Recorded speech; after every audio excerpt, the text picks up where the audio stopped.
इस्माइल हानिया रहमतुल्लाह अलैह को वहाँ उनके गेस्ट हाउस में निशाना बनाया, कासिम सुलेमानी को निशाना बनाया। ये तो ईरान को पहले ही करना चाहिए था, और अब क्या देर आयत दुरुस्त आयत, ये बहुत ज़रूरी हमला था। तहरीकों में एक लीडर के मर जाने से वो तहरीकें नहीं मरा करती। ये एक तारीख़ है। हसन नसरुल्लाह साहब ने लेबनान को लेबनान बना दिया। लेबनान इतना तरक्की याफ्ता नहीं था हिजबुल्लाह से पहले। तो इसका क्या परिणाम जो है अब ईरान को भुगतना पड़ सकता है? देखिए, अमेरिका तो बराह रास्त जंग में शरीक है। ईरान कह रहा है कि उन्होंने 3 एयर बेसिस को उनके टारगेट किया है, उसे क्यों नहीं माना जा रहा? अमेरिका को भी आज 1000 दफ़ा सोचना पड़ेगा ईरान पे हमला करने के लिए। लेबनान के हमलों में हमने देखा कि शुमाली इसराइल से 2 लाख लोगों ने हिजरत करके वहाँ से भागे। आप एंकर को मीडिया नहीं कह सकते, वो सिर्फ एंकर हैं, सहाफ़ी नहीं हैं, क्योंकि आरएसएस और बीजेपी हमेशा इसराइल के हामी रहे हैं। एक जाहिल किस्म के एंकर्स हैं जिन्हें सहाफ़ी नहीं कहना चाहिए। और ईरान ने इससे कभी इनकार नहीं किया कि चाहे वो हूसी हों, चाहे वो इराक़ के मिलिशिया हो, चाहे वो लेबनान हो या वो हमास की सपोर्ट हो, कभी भी ईरान ने इनकार नहीं किया कि वो इनकी एयानत नहीं करता। मिले टाइम्स में खुशामदीद।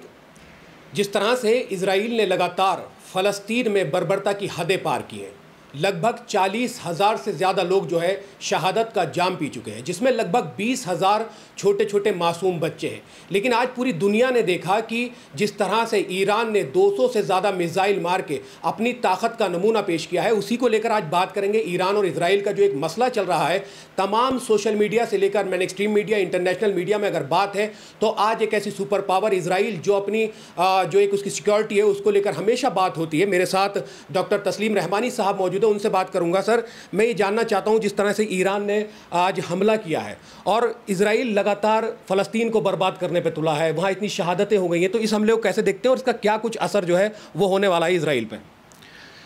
देखिए, ये हमला बहुत ज़्यादा मुतवक्को भी था और इसकी उम्मीद भी बहुत दिनों से की जा रही थी।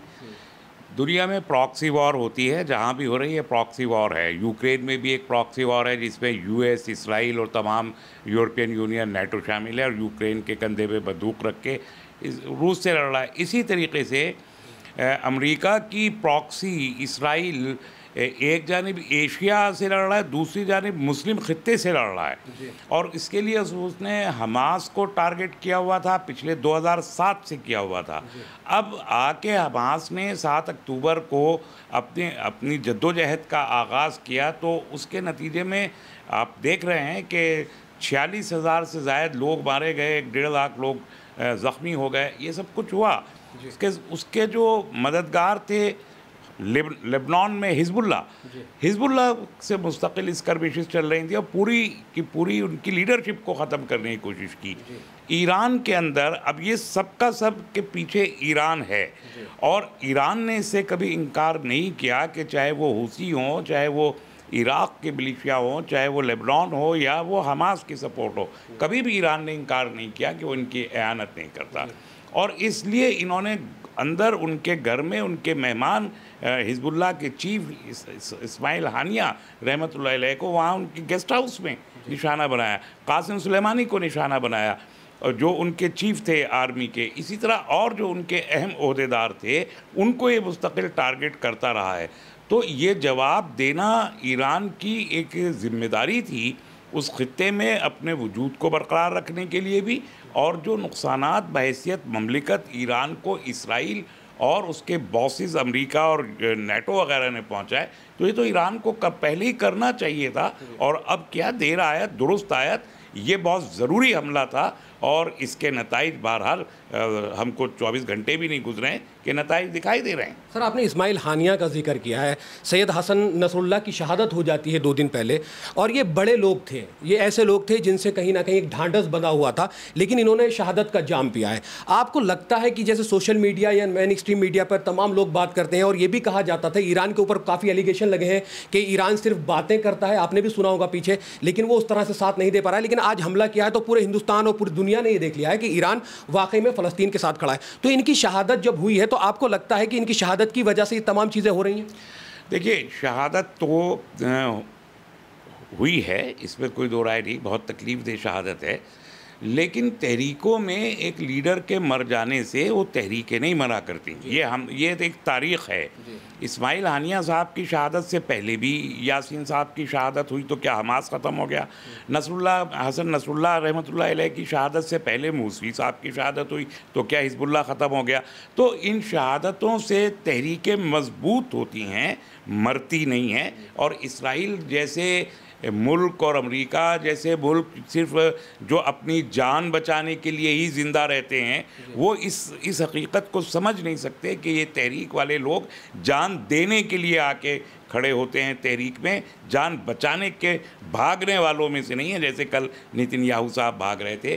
तो ये तहरीक इंसाफ की तहरीक, अपने हुकूक़ की तहरीक, अपनी ज़मीन की तहरीक और अपने खुद मुख्तारी की तहरीकें हैं। इसमें लीडरों के मर जाने से अफसोस होता है, गम होता है। बहुत लंबे अरसे तक इस्माइल हानिया साहब ने खिदमत की गज़ा के लोगों की।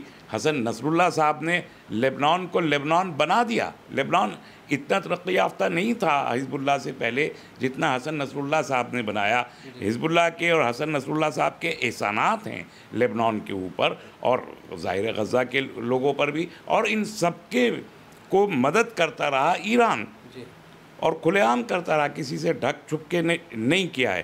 तो ईरान को प्रोवोक किया जाता रहा मुख्तलिफ़ तरीक़ों से कि वो बराह रास्त जंग में कूदे। अमेरिका क्यों बराह रास्त जंग में नहीं कूदा आज तक? तो ये दो प्रॉक्सीज़ हैं, एक अमेरिका है और एक ईरान है। ईरान को तो अब कूदना, ईरान अगर अब भी नहीं कूदता तो ईरान पर बराह रास्त हमले होके उसे कूदना पड़ता। अब अमेरिका को देखना है कि वो जंग में कूदने की बराह रास्त हिम्मत कब जुटा पाता है। जी सर, एक बात और कही जाती है, मैं थोड़ा सा वैसा सवाल पूछना चाहूँगा यहाँ पर, क्योंकि जब इस्माइल हानिया की शहादत होती है तो कहा जाता है कि मुखबरी का और मुनाफिकत का दौर आज भी है। तो आपको लगता है कि इंटेलिजेंस काम करती है, कुछ अपने ही लोग ऐसे होते हैं जो इस तरह की मुखबरी करके जो है अपने इतने बड़े लीडरों को गवा देते हैं? देखिए, मुखबरी के बगैर इस किस्म का कोई भी वाक़या कभी भी मुमकिन नहीं हो पाता। हसन नसरुल्लाह साहब को ढूंढने में 30 साल लगे हैं। 30 साल में इस मुखबरी का नेटवर्क बनाने में मोसाद बहुत माहिर है, बनाता है, लेकिन हिजबुल्लाह के मामले में मुखबरी का वो नेटवर्क बनाना में उसको बहुत परेशानी हुई। अब भी मुखबरी हुई है, और मुखबिर हर समाज में, हर तबके में, हर मुल्क में, हर तहरीक में, हर वक्त मौजूद रहते हैं। पूरी इंसानी तारीख भरी पड़ी है, लेकिन मुखबिरों के डर से या मुखबिरों की वजह से मूवमेंट्स कमज़ोर नहीं हुआ करते। जी सर, मतलब अमेरिका का क्या स्टैंड रहने वाला है इसमें, क्योंकि अब अमेरिका इजराइल के साथ आएगा, 200 मिसाइल मार देनी, हालांकि कैजुअलिटीज़ ज़्यादा नहीं हुई, लेकिन एयर बेसिस पे जो हमला किया गया, उनकी जो ताकतवर जो जगह थी वहाँ ईरान ने उनके बिल्कुल एक सम्मान पे चोट कर दिए। तो इसका क्या परिणाम जो है अब ईरान को भुगतना पड़ सकता है? देखिए, अमेरिका तो बराह रास्त जंग में शरीक है। ये कहना कि अमेरिका के ऊपर अमेरिका कैसे आएगा, क्या होगा, वो अभी देखिए $87 बिलियन इसराइल को दिए हैं हसन नसरुल्लाह साहब की शहादत के बाद। तो ये मौत का इनाम देते हैं अमेरिका वाले, तो बराह रास्त वो शरीक हैं। अभी यूक्रेन का भी मैंने जिक्र किया, वहाँ भी वो ज़ेलेंस्की को मुस्तकिल हथियार और पैसा दे रहे हैं, यहाँ भी पैसा दे रहे हैं। तो इस असल में इसराइल की अपनी कोई ताकत है ही नहीं, कोई नहीं है। देखिए, 7 अक्टूबर को इसराइल की ये मफरूज़ा गलत साबित हुआ कि वो नाकाबिल तस्खीर क़ुव्वत है, पूरी दुनिया ने देख लिया। और अब 1 अक्टूबर को उसका 1 साल पूरा होने से ठीक 1 हफ़्ता पहले दुनिया ने ये देख लिया कि उनका आयरन डोम एक डोम के सिवा कुछ नहीं है, वो भी एक डोम ही है। ये भी दिखाई देगा 200 भी। अब वो नहीं मान रहे हैं कि उनके क्या नुकसानात हुए हैं। ये तो उन्हीं का मीडिया, यानी यूरोप और यूएस और इसराइल का मीडिया है जो ख़बरें नशर कर रहा है। जो अल्टरनेटिव मीडिया की ख़बरें तो ज़्यादा नहीं दिखाई देती हैं, ये उनका मीडिया कह रहा है उनको कोई नुकसान नहीं हुए। लेकिन जो ईरान कह रहा है कि उन्होंने 3 एयर बेसिस को उनके टारगेट किया है, उसे क्यों नहीं माना जा रहा? उसे भी माना जाना चाहिए। उन्होंने कहा 30 से ज़्यादा लोग मारे गए, उसे भी और 200 बैलिस्टिक मिसाइल गए हैं। वो कह रहे हैं 90% ने टारगेट को अपने अचीव किया है। ये कह रहे हैं हमने सब गिरा दिए। अमेरिका कह रहे हैं हमला नाकाम हो गया। तो ये तो एक प्रोपेगेंडा वार है। बहरहाल तो नुकसान हुआ है, और 24 घंटे में ज़बानी जमा खर्ची कर पाया है इसराइल कि हम ये कर देंगे, हम वो कर देंगे। लेकिन अमेरिका को भी आज 1000 दफ़ा सोचना पड़ेगा ईरान पे हमला करने के लिए, और इसराइल को भी सोचना पड़ेगा, इसलिए कि ख़ित्ते में 40,000 अमरीकी फ़ौजी और उनके बहुत ही सुपर स्पेशलाइज्ड वॉर जो क्राफ्ट्स वो खित्ते में मौजूद हैं, और उन इराक़ में भी मौजूद हैं और उसके अतराफ़ में भी मौजूद हैं। कोई भी ईरान पर होने वाला हमला उन जो बेसिस को, अमरीकी बेसिस को किस कदर शदीद नुकसान पहुंचा सकता है, इसका अंदाज़ा अमेरिका को भी है और इसराइल को भी है। सर, पूरी दुनिया ने देखा है, नेतन्याहू के हाथ कांपते हुए देखे हैं, नेतन्याहू को भागते हुए देखा है। एक साल के दरमियान पहली बार उनके ऊपर वो परेशानी देखी है जो फ़लस्तीनी लोग जो है सामना कर रहे थे। पूरी दुनिया में लगभग 57 के आसपास या 51-52 मुल्क हैं, मुस्लिम मुल्क हैं। सर, उनको अब क्या स्टैंड लेना चाहिए इसके लिए? देखिए, यही बहुत ही अहम बात है जो आपने छेड़ी है। एक ईरान के 180 बैलिस्टिक मिसाइल्स लर्जा बरंदाम कर देते हैं इसराइल को, इसमें तो कोई शक नहीं है। ये तो सारी दुनिया ने देख लिया कि एक रात के आधे घंटे के हमले ने वो जिसको सबसे ज़्यादा ताकतवर और सबसे ज़्यादा समझदार इंटेलिजेंस के हिसाब से सबसे ज़्यादा सक्षम फोर्स माना जाता था, आधे घंटे में उसकी लीडरशिप कांप के रह गई और उसके लाखों लोग बंकरों में भागते हुए जान बचाने के लिए दिखाई दिए। लेबनान के हमलों में हमने देखा कि शुमाली इसराइल से 2 लाख लोगों ने हिजरत करके वहाँ से भागे, और कल से अब तक कितने इसराइली भाग चुके होंगे मुल्क इसराइल छोड़ के, इसका अभी कोई आदाद शुमार देना मुश्किल है।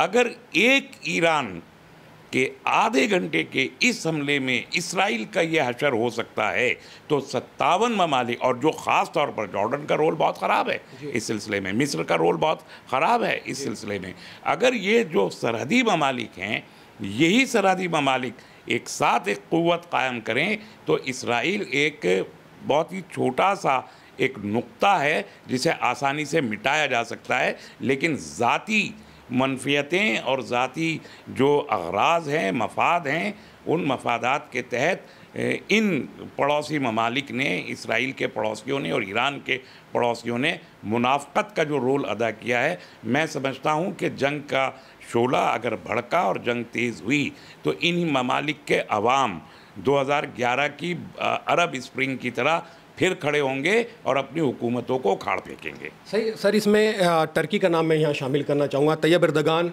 कहा जाता था कि 2023 में उनकी जो फाउंडेशंस ख़त्म हो जाएंगी, तो वो आते हैं, एक अल्फाज बोलते हैं, डायलॉग बोलते हैं, लेकिन वो कुछ ऐसा कर नहीं पा रहे फ़लस्तीन के लिए। उसको कैसे देखते हैं आप? ये भी गलत है। ये वो उनके पास सबसे ज़्यादा क़ुव्वत थी और वो भी बहुत करीब हैं। सीरिया के से बॉर्डर लगता है उनका, और इराक़ से भी उनका बॉर्डर लगता है। सीरिया पे भी बमबारी हुई है। ठीक है, सीरिया के बशर अल-असद से हमारी बहुत सारी शिकायतें हैं। उन्होंने भी मज़ालिम करने में वहाँ के लोगों पर कोई कमी नहीं की है। वो शिकायतें और वो उनके मज़ालिम अपनी जगह, लेकिन इस मौके पर तुर्की को भी साथ खड़ा होना चाहिए था।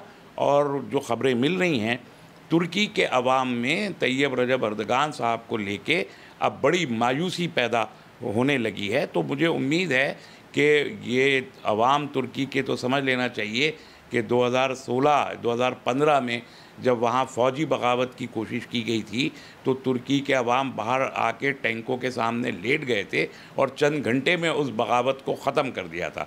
तो यही तुर्की के अवाम अब उनके अंदर से तैयब रजब एर्दोगान के इन तकरीरों का असर कम होता जा रहा है और वो भी अमल का मुतालबा कर रहे हैं। तो अगर अमल नहीं हुआ तो मुझे लगता है कि वहाँ के अवाम भी सड़कों पे और मुल्कों के मुकाबले ज़्यादा पहले आ जाएंगे। सर, ईरान ने जब हमला किया है तो पूरी तैयारी के साथ किया होगा, लेकिन मैं ये जानना चाहता हूँ कि अगर इजराइल अब मिल के हमला करता है तो उसके लिए ईरान किस तरह से तैयार होगा? नहीं, हमला तो करेगा, इसमें तो मुझे तो कोई शक व शुबा है नहीं। इतनी बड़ी हजीमत को ठंडे पेटों बर्दाश्त कर लेना इसराइल के लिए भी आसान नहीं है। और ये समझ लेना कि अब इस एक बड़ा आखिरी हमला कर दिया है ईरान ने और इसका जवाब नहीं मिलेगा, ये हर तरह से गलत है। यकीनी तौर पर एक शदीद हमला, एक तबाहकुन हमला मिल के किया जाएगा अमेरिका और इसराइल की जानिब से, और उसमें ईरान को बहुत ज़्यादा नुकसानात यकीनी तौर पर होंगे, इसमें कोई दो राय नहीं है। लेकिन एक बात याद रखनी चाहिए कि ये वही ईरान है कि जब सन 80 में यही 23 ममालिक थे, अमेरिका था, बरतानिया था, इसराइल था और इनके पूरा नाटो था और पूरे अरब ममालिक थे, और इराक़ के कंधे पे बंदूक रख के ईरान पे जंग थोपी थी। उस वक्त बिल्कुल नया इनकलाब आया था। नोक पलक भी दुरुस्त नहीं हुई थी, हुकूमत मुस्तहकम भी नहीं हुई थी, कुस्मा परसी के आलम थे बहुत ज़्यादा, लेकिन 8 साल तन्हा ईरान ने उस जंग को फेस किया और आखिरकार कामयाबी उसमें शिकस्त खुर्दा नहीं हुआ। तो ये ईरान की क़ुव्वत ये 8 साल पहले की थी। आज ईरान उसके मुकाबले में 8 गुना कम से कम ज़्यादा बढ़ा है। न्यूक्लियर केपेबल एक पावर है, उस वक्त नहीं था, आज एक न्यूक्लियर केपेबल पावर है। तो ये जो भी नुकसानात पहुँचाएँ, 23 मुल्कों के एलाइड फोर्सेस ने मिल के उस वक्त ईरान पे हमला किया था, अब भी करेंगे। तो यकीनन ईरान की वो तैयारियाँ पहले से कहीं ज़्यादा मजबूत है। ये जो नुकसानात वो पहुंचाएंगे, वो लोग भी जियाले लोग हैं, इनकलाब लाए हैं, इनकलाब को 45 साल उन्होंने सींचा है, इतनी आसानी से ईरान को वो ध्वस्त नहीं कर पाएंगे। और अमेरिका की तारीख़ रही है कि वो हर जगह से नाकाम लौटा है, भागा है उल्टे पैरों। वियतनाम से लेके अफ़गानिस्तान तक ये तारीख़ सब जानते हैं और ये तारीख़ अपने आप को फिर दोहराएगी। सर, ऐसा कहा जा रहा है कि हो सकता है कि तीसरा वर्ल्ड वॉर शुरू हो जाए, तो कितनी ऐसी अलामतें हैं कि ऐसी पॉसिबिलिटीज़ हो सकती हैं अगर इस तरह से जंग छिड़ गई तो थर्ड वर्ल्ड वॉर देखने को मिल जाए? देखिए, अभी तो रीजनल वॉर तो ये छिड़ी गई है। हाँ।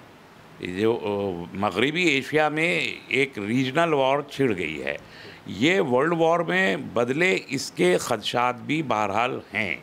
बहुत जल्दी ऐसा हो शायद इसका इम्कान नहीं है, कुछ वक्त लगेगा। अगर बहुत ज़्यादा प्रोवोकेशंस हुए, अगर यूक्रेन और रूस का मामला डिटोरिएट करता है तो ये शायद तीसरी जंग में बदल जाए। चूँकि रूस और चीन क्या रोल प्ले करेंगे इस जंग में, इस मामले में कोई बहुत ज़्यादा वजाहतें नहीं हैं। वो अगर सामने आते हैं तो फिर ये तीसरी जंग बनेगी। वो अगर बराह रास्त सामने नहीं आते तो ये एक खित्तेजाती, एक रीजनल वॉर की हैसियत में ये बढ़ेगी आगे, ये मुझे लगता है। सर, एक सवाल मैं यहाँ लेना चाहूँगा कि जब इजराइल हमला करता है तो इंसानियत की बात नहीं होती है, मीडिया इंसानियत की बात नहीं करता, बच्चे हलाक हो रहे हैं, बुजुर्ग हलाक हो रहे हैं, औरतें हलाक हो रही हैं। लेकिन जैसे ही पलटवार होता है, ईरान हमला करता है या हमास हमला करता है तो इनको आतंकवादी कहा जाता है। हसन नसरुल्लाह की शहादत होती है, उनको आतंकवादी बुलाया जाता है। आप इसको कैसे देखते हैं, मीडिया को कैसे देखते हैं? इंटरनेशनल मीडिया पर भी ये बात होती है कि ये जो है इंसानियत को ये शर्मसार करने वाली बात है, इसको कैसे देखते हैं आप? देखिए, इंडियन मीडिया के बारे में बदकिस्मती से ये अब एक फैक्ट है कि यहाँ मीडिया तो मौजूद ही नहीं है। आप एंकर को मीडिया नहीं कह सकते, वो सिर्फ एंकर हैं, सहाफ़ी नहीं हैं। और मेरा तो इंटरेक्शन रहता है, मैं जानता हूँ उनके पास नॉलेज नहीं है बिल्कुल, वो लिखते पढ़ते भी नहीं हैं। उनको उनका प्रोड्यूसर या जो भी R&D के लोग होते हैं जो लिख के कागज़ पे दे देते हैं, उस अदरवाइज़ किसी एंकर को कोई नॉलेज नहीं। और वेस्ट एशिया और इंटरनेशनल इश्यूज़ पे उन्हें नॉलेज हो तो सवाल ही नहीं पैदा होता, कोई नॉलेज नहीं है। वो ठीक से नाम नहीं ले पाते हैं, हिजबुल्लाह का, हमास का, उनका पूरा नाम क्या है ये नहीं मालूम है। तो ये एक जाहिल किस्म के एंकर्स हैं जिन्हें सहाफ़ी नहीं कहना चाहिए, नंबर 1। नंबर 2, ये हैवीली पेड लोग हैं, इनको बहुत मोटा पैसा मिला है। आपको याद होगा 7 अक्टूबर की जंग के बाद ये सारे मीडिया हाउसेस इसराइल के मेहमान थे, इसराइल के बंकर्स में रहते थे, इसराइल की गाड़ियों में घूमते थे, इसराइल की रोटी खाते थे और इसराइल की बनाई हुई वीडियोज़ यहाँ पर अपने चैनल्स पे चलाते थे। तो ये पूरा का पूरा एक बिका हुआ माल है जो इसराइल के दिए प्रोवाइड की हुई वीडियोज़ चलाता है। सच्चाई इसमें 10% भी कोई आंसर नहीं होता। इसलिए इस मीडिया के कुछ कहने से और इससे तो कोई ज़मीनी हक़ाइक़ नहीं बदलते हैं। और ये कोई माइंडसेट चेंज कर दे लोगों का। लोग समझ गए हैं कि ये झूठे लोग हैं और ये एक साइड है, इसराइल की साइड है। दूसरा, हमारी जो अभी यहाँ पर हुकूमत है वो तो इसराइल के हक़ में सदियों से है, क्योंकि RSS और BJP हमेशा इसराइल के हामी रहे हैं। मुसलमानों से उन्हें अल्लाह वास्ते का बैर शुरू से रहा है, वो 100 साल से है। अब बदकिस्मती से वो इक़्तिदार में भी हैं, तो गवर्नमेंट ऑफ इंडिया की ऑफिशियल पॉलिसी को वो आज भी नहीं बदल सकते। वो आलमी सियासत की मजबूरियाँ हैं, वो उन्हें बदल नहीं सकते, लेकिन वो अपनी बात मीडिया के ज़रिए कहलवाते हैं। तो ये जो नफ़रत की सियासत इस मुल्क में हो रही है, ये उसका शाखसाना है। लेकिन सच्चाइयाँ लोग जो जानना चाहते हैं आज के ज़माने में, सच्चाइयाँ जल्दी सामने आ ही जाती हैं। डॉक्टर साहब, मेरा टाइम से बात करने के लिए बहुत बहुत शुक्रिया। बहुत शुक्रिया, जज़ाकल्लाह। मायूसी का जो अंधेरा छा चुका था, लोगों को ये उम्मीद ख़त्म हो चुकी थी कि आखिर फ़लस्तीन और गाज़ा में जो ये नरसंहार हो रहा है, जो जेनोसाइड हो रहा है, आखिर कौन इसका साथ देगा। लेकिन ईरान ने वो उजाला किया और पूरी दुनिया के मुसलमानों में कहीं ना कहीं इस बात को लेकर काफ़ी खुशी है कि उसने इजराइल पर इस तरह से हमला किया है और उसने अपने वादे को भी निभाया जो उसने इस्माइल हानिया की शहादत के बाद एक वादा किया था। मैं यहाँ एक लाइन कहना चाहूँगा कि दश्त तो दश्त है, दरिया भी न छोड़े हमने, बहरे जुल्मात में दौड़ा दिए घोड़े हमने। ये शेर है, ये कहीं ना कहीं ईरान के ऊपर पूरा फिक्स बैठता है, क्योंकि उसने इजराइल के साथ वो कर दिया है जो इजराइल ने रात में सोचा भी ना होगा। और नेतन्याहू जैसी पावरफुल शख्सियत जिसके हाथ कांप जाते हैं, जो दौड़ता हुआ भागता हुआ जाता है, उसने ये सोचा भी ना होगा कि एक रात में 200 मिसाइल उनके जो इजराइल में आके गिरेंगे और उससे जो भी कुछ उनका नुकसान हुआ है वो होगा। कैमरा पर्सन तमन्ने के साथ मैं मजहर खान, मिलत टाइम्स के लिए फ्रॉम दिल्ली। मिलत टाइम्स को जारी रखने और मजबूत बनाने के लिए हमारी आर्थिक सहायता कीजिए। ये एक आजाद मीडिया हाउस और कमजोरों की आवाज है। आप हमें देखें, सुने, पढ़ें और हर महीने ज्यादा नहीं, सिर्फ 100 रुपए से मदद करें। डिटेल्स डिस्क्रिप्शन में मौजूद हैं।